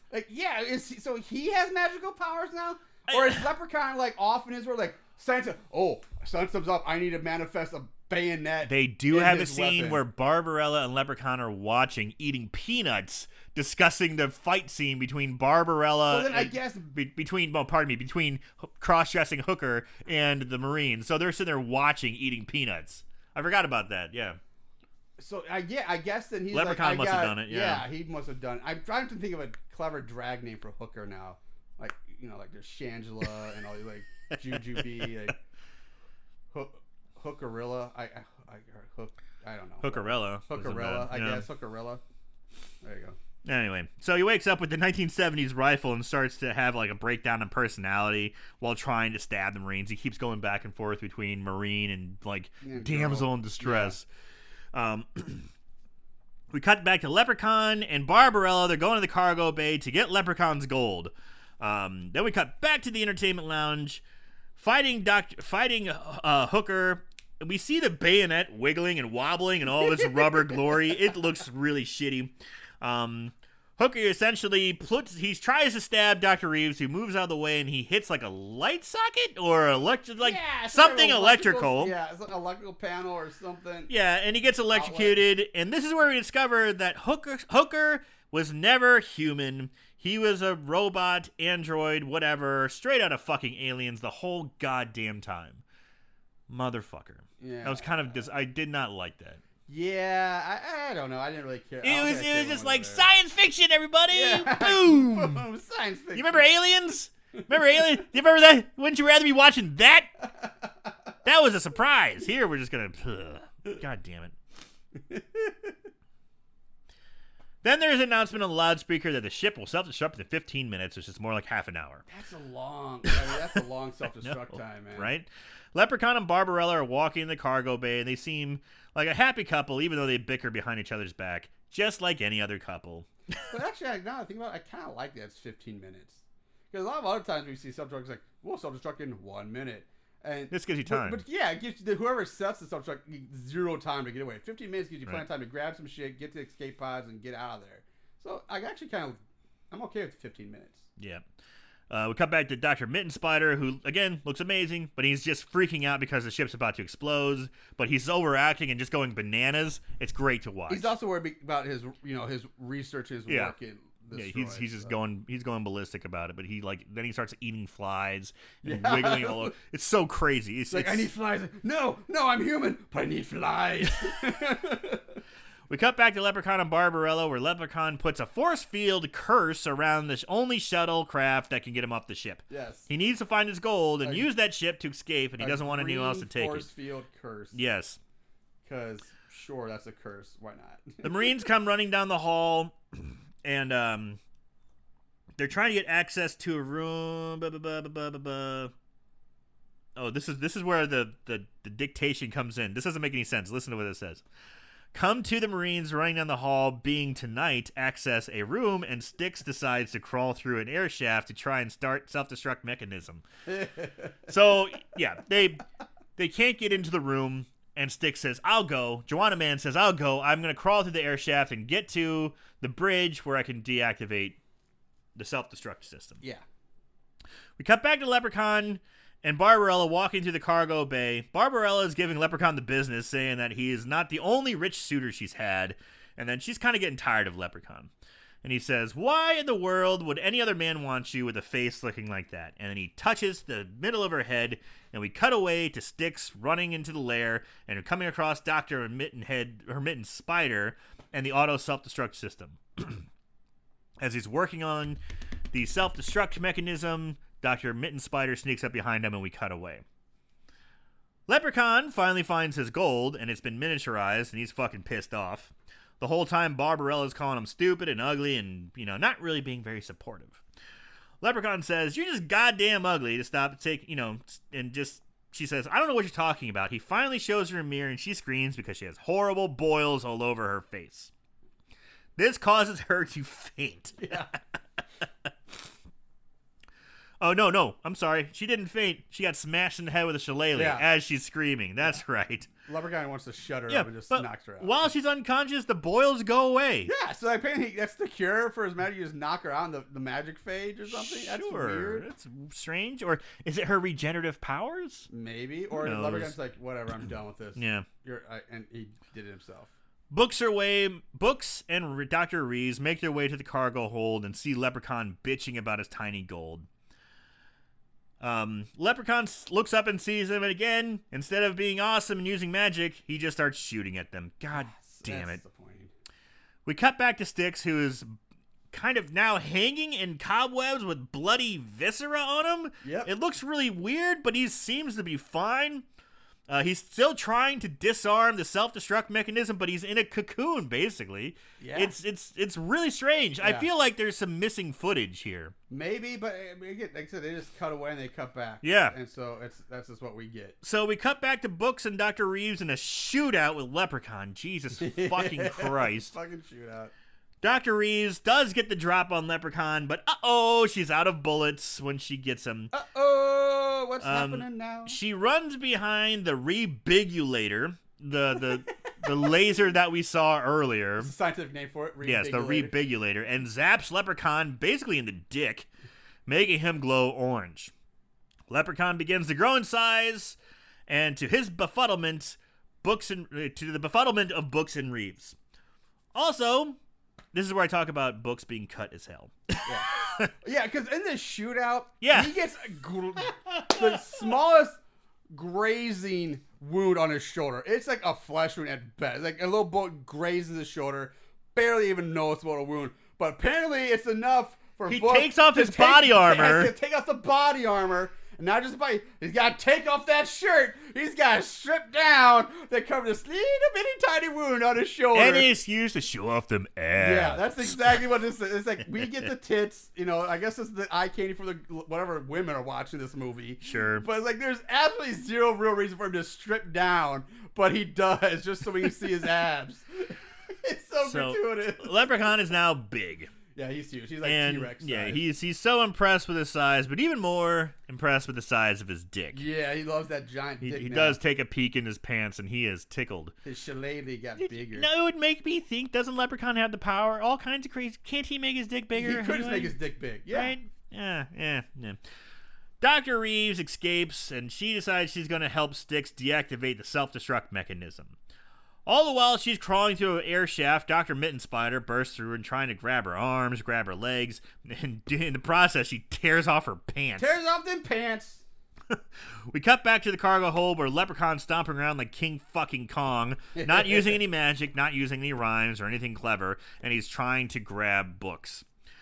We cut back to Reeves, who is running across a catwalk in her panties, and it's pretty hot. She finally reaches the bridge when she finds Dr. Mitten Spider's lair and finds Styx caught up in the webs. And Dr. Mitten Spider is hot on her heels. He starts coming after her. Again, it looks pretty good. I would say this is the best effects of the whole movie. He keeps saying, I need to feed, it makes me grow. And he grows a spike out of his buttress or whatever the butt part of the spider is. I don't know. The scorpion's tail, I guess, because he's part scorpion too. But Dr. Reeves is like, fuck that, I'm going Terminator 2 style, and goes over to grab some liquid nitrogen and sprays down Dr. Mitten Spider, freezing him in his tracks. Yep. Dr. Mitten Spider is going, help me, help me, like the original Fly from the 1950s. But that's not enough to sway the attitude of Dr. Reeves, who takes out a gun, says, hasta la vista, baby, and blows him away. I wish she did. God, I wish she did. No, I think she says, I'm sorry. She does, yeah. I just wish she'd say, just a Spanish, vaya con Dios. Just something. Well, hasta la vista is Spanish. I know, but say something different. Oh, say something different. Yeah. Okay. Because hasta la vista is obviously ripoff. Gotcha. Yes. Regardless, kind of a bummer. Yeah. But it is pretty cool seeing he does explode and it doesn't look too bad. We cut back to the cargo bay. Books comes across Barbarella and pulls her up off the floor and runs off as giant King Kong Leprechaun struts around. Books calls into Dr. Reeves and Styx saying to open the cargo bay door. As they attempt to do this, Book escapes into the airlock with Barbarella, and the cargo doors open, and then we get the slowest space vacuum I've ever seen in my fucking life. It's fucktarded, dude. Like every space movie, every time you open a slight thing in space, or even like you see an airplane get a window knocked out, that vacuum effect is instantaneous. Yeah, everything gets sucked out immediately. This is the slowest, like creepy, like it actually angered me so. This is the worst part to me. Oh, this is the easy part. Yeah, this is an easy thing. Like this isn't science fiction. We know what happens. Like this, he sucks out everything's just poof gone immediately. Like have him get sucked up and he can grab on it to a pole and try to hold. But things should be sucked out instantaneously as soon as the smallest crack in that door opens. And it's the slowest thing. It's really it's bad. So dumb. It's dumb. So Leprechaun gets sucked out into the vacuum of space, suffering the fate of just about every sci-fi character in existence that winds up on a fucking ship. Mars, aliens. Yeah. It just happens all the time. He distorts, he blurs into a blob, and then he explodes. Yeah, which that doesn't happen. You just freeze. You just freeze. You freeze. Yeah. You instantly suffocate and freeze. God damn, did it take forever? I don't think. So the two go back to Styx and Dr. Reeves attempting to disarm the self-destructive mechanism with flashes of Books running it with his hot, selfless shirt, looking sexy as all hell through the ship. He finally reached the deck, or the bridge. Thank you. And they're trying to guess the password to deactivate the self-destruct mechanism, and they finally come up with Wizard with 0.1 seconds left. And I found it funny that this is a high-tech computer, and the graphics on the screen, the font is like, your basic kind of, regular font. But when they type in Wizard, it's like some weird, like, marker like, kids font. It's like everything's like a little off. It's like tilted to the side. The Z's backwards. Z's backward. One letter's bigger than the other. It's like, what? Why is that? Why is the font like that? That is so really weird. That's such an odd choice for this. Really. It's so weird. So. But yeah, it's Wizard because he called himself the Wizard of Oz in the earlier season. And just when he came out, I'm the man behind the curtain, like Wizard of Oz. Yeah. So, hooray! They disarm the self-destruct. Books and Reeves make out. Yep. Sticks makes a comment that he wants some of that action, but which is really kind of weird. So maybe there's going to be a three-way Tina sandwich. Tina Who sandwich. knows? Yep. So they look out into the space void, seeing Leprechaun's body parts floating by, and his gigantic hand then forms a middle finger, flipping him off. Yep. The end. The end. Roll credits. That's Leprechaun in space. That is Leprechaun's face. All right, so that brings us to our favorite kill. Don't act like you didn't love it. Favorite kill. All right, so favorite kills for this movie. I'm torn. It's unfortunate because I can't count it as deaths. Leprechaun getting blown up by the grenade looks pretty cool. Leprechaun getting blown up by Dolores in the catwalk looks pretty cool. Right. But he didn't die from those. He just got fucked up and regenerated. So I'm going to have to go with Kowalski and Leprechaun coming out through his dick. Yeah, 100% agree. Like, that was mine too. Like, you can't beat. I mean, come on, a leprechaun erupts from this guy's dick. Like, you can't top that. You can't. 100% agree. That's the best kill. Yeah, there were a few that were disappointing. Oh yeah, but that one makes up for it. That was crazy. But there were some other like funny ones, like Mooch in his flesh-eating bacteria. That was so stupid. It's so stupid. Yeah, it's pretty funny. But it still like brings a smile to your face. Yeah.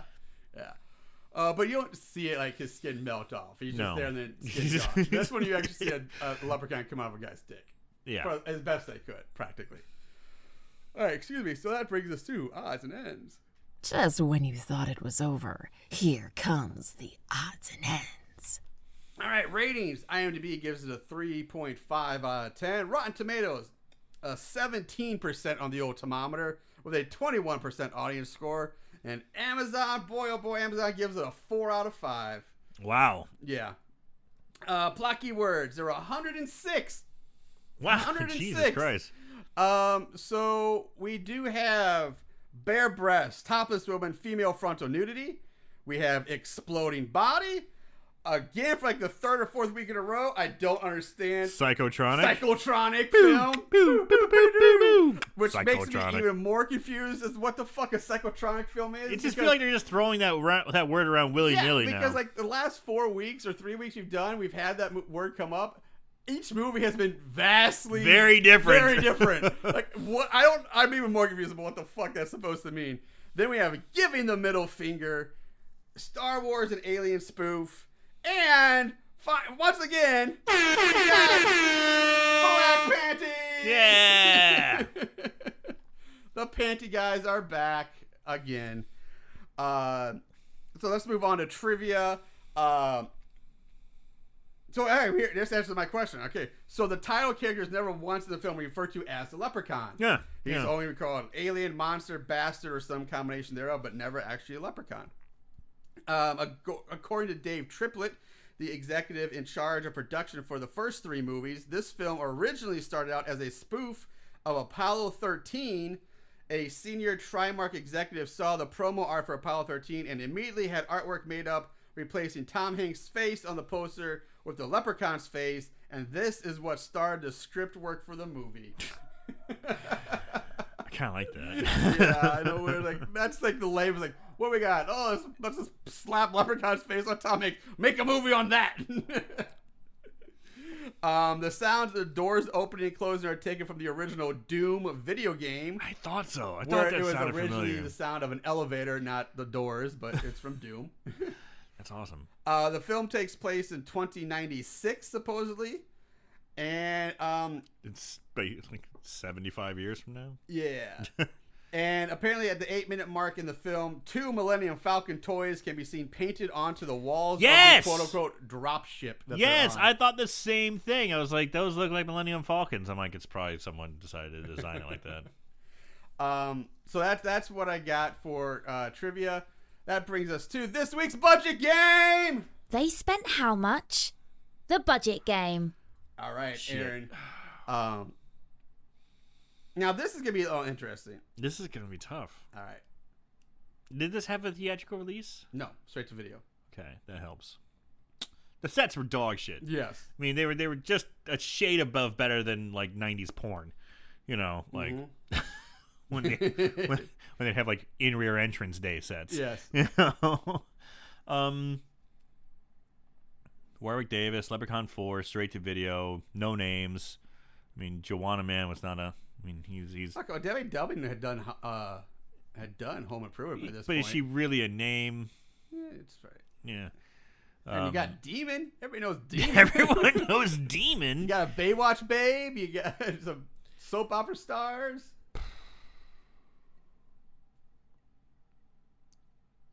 But I think it's going to be like way high for some reason. I had the feeling it's going to be high. $350,000.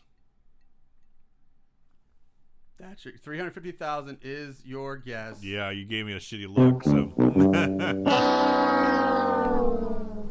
All right. There were actually 2 different numbers on this that I got. Wikipedia had 2 numbers, and then IMDb had one of those 2 numbers. So I'm not sure which one's right, but you were way off on both of them. So the first number was $1,600,000. Wow. The second number was $3 million. So I'm guessing somewhere in between is the actual number. It's weird. I've never seen 2 different budgets given on Wikipedia before. That's a big difference. Yeah, and IMDb had 1.6. I guess it's hard because I feel like a movie like that could easily be made today for like under $100,000. I don't know. You gotta keep in mind that shitty CGI was cost some Exactly. fucking money. That's where it got me. You Probably. still gotta pay Yeah. people, the sets, the practical effects. I don't know. And it still was, even though it was straight to video, it's still a studio release, a smaller studio, but still a studio. Landmark, whatever. Yeah. Trimark. Yeah. So unfortunately, he did not get this week's. It's okay. Well, what's that gonna win? You were gonna win probably, I don't know, another beer, I guess. Great prize, Marshall. Don't laugh. You would have taken it. You would have liked it. I will just go grab one. All right, so that brings us to this week's Mortal Kombat Combat. At the end of this day, one shall stand, one shall fall.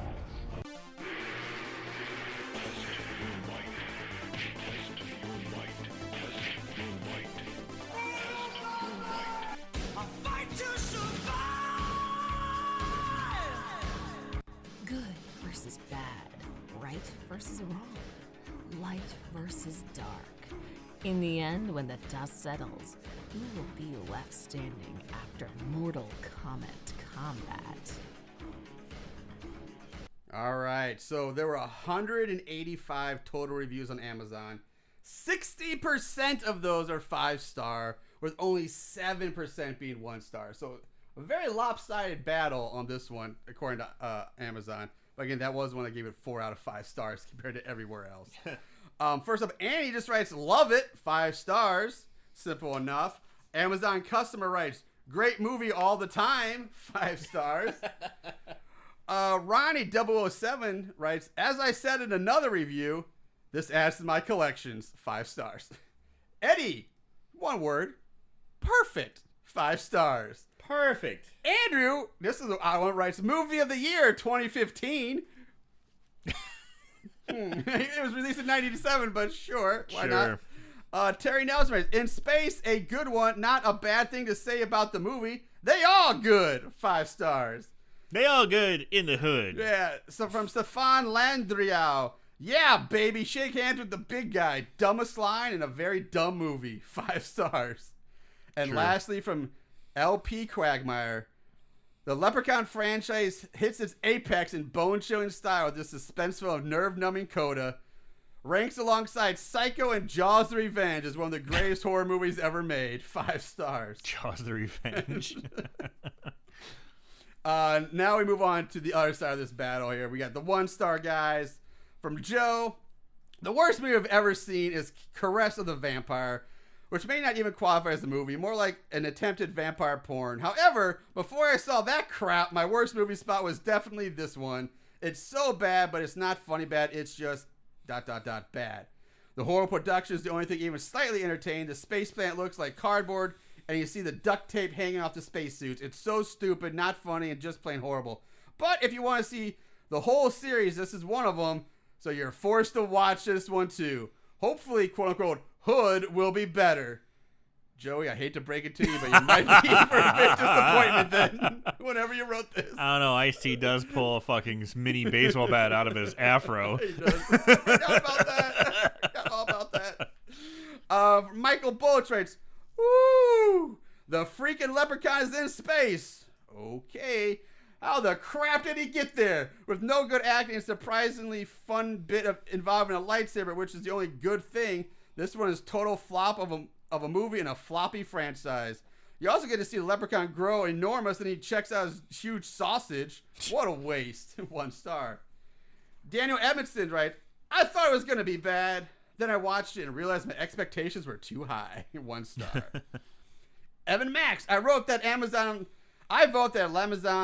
allows 0 stars. The Leprechaun movies are awful but amusing to watch for their comic value. This Leprechaun movie, though, was absolutely worthless and painful.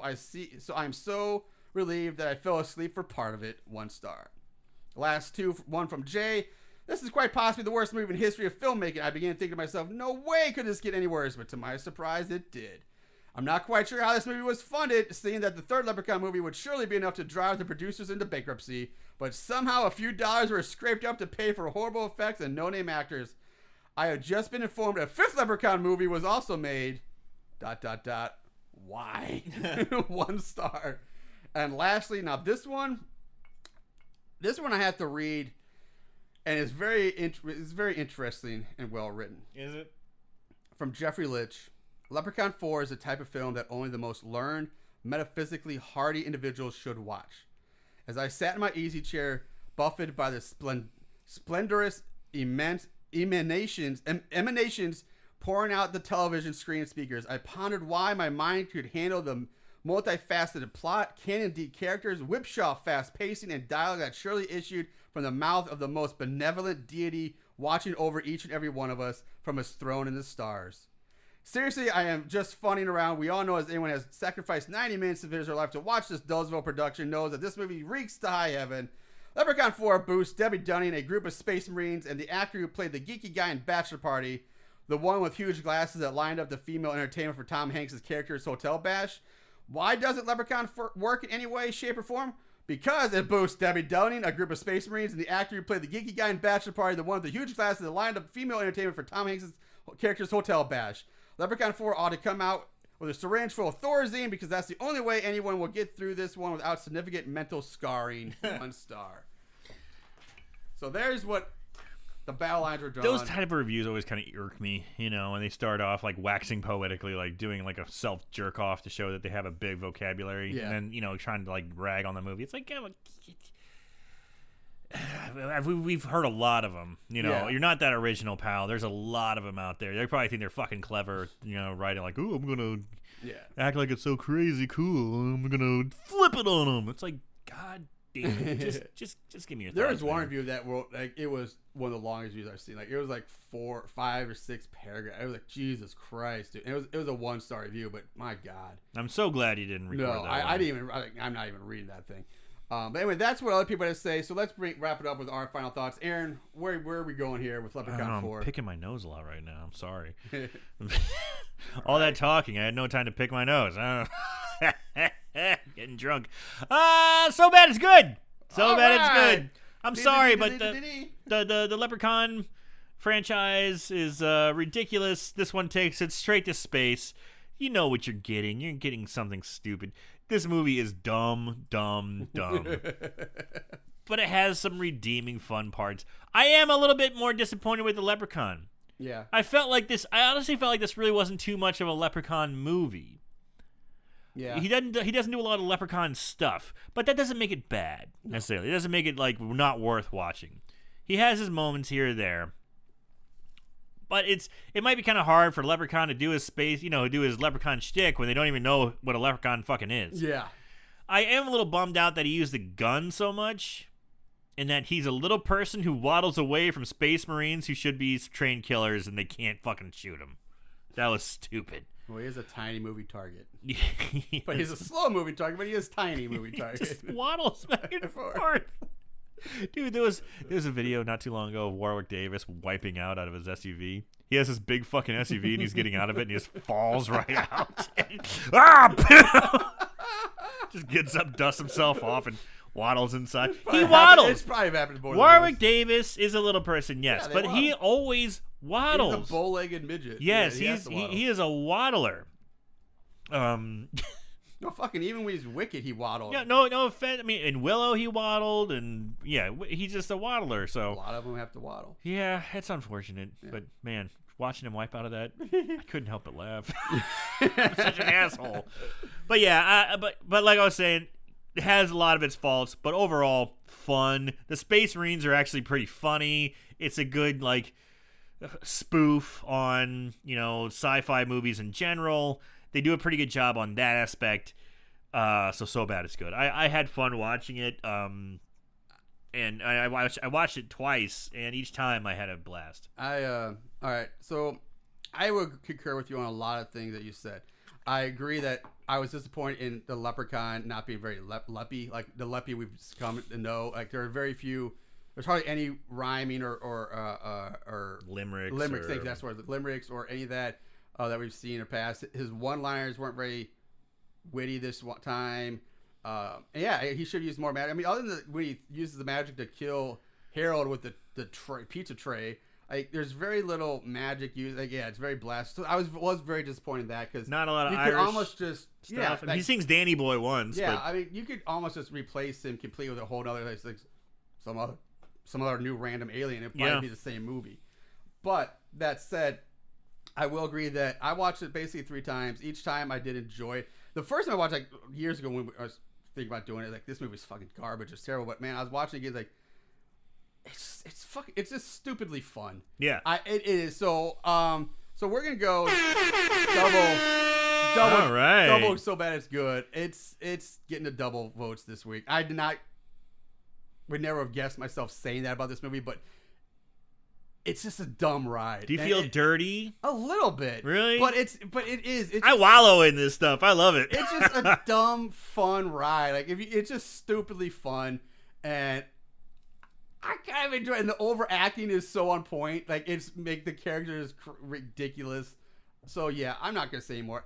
I surprised myself. So bad it's good. It's worth at least a watch, especially if you watch it for free on Peacock. I think you have to rent it or something on Amazon or buy it, but yeah, if you watch it for free, dude, watch it on Peacock for free. And to be perfectly honest, again, plug for Peacock. Their commercials are slow. Or pardon me, quick. They're quick commercials. There's only 1 or 2, and there's only a handful of commercial breaks. I think there's more on Tubi. Maybe there's more commercial breaks on Tubi. Something interesting that Peacock does do, which I think may cut down on the amount of advertisements they do. Whenever you pause the movie, it all of a sudden takes the screen and puts up whatever ad it is. I would pause it and try and type some stuff, and all of a sudden an ad for Verizon 5G would come up.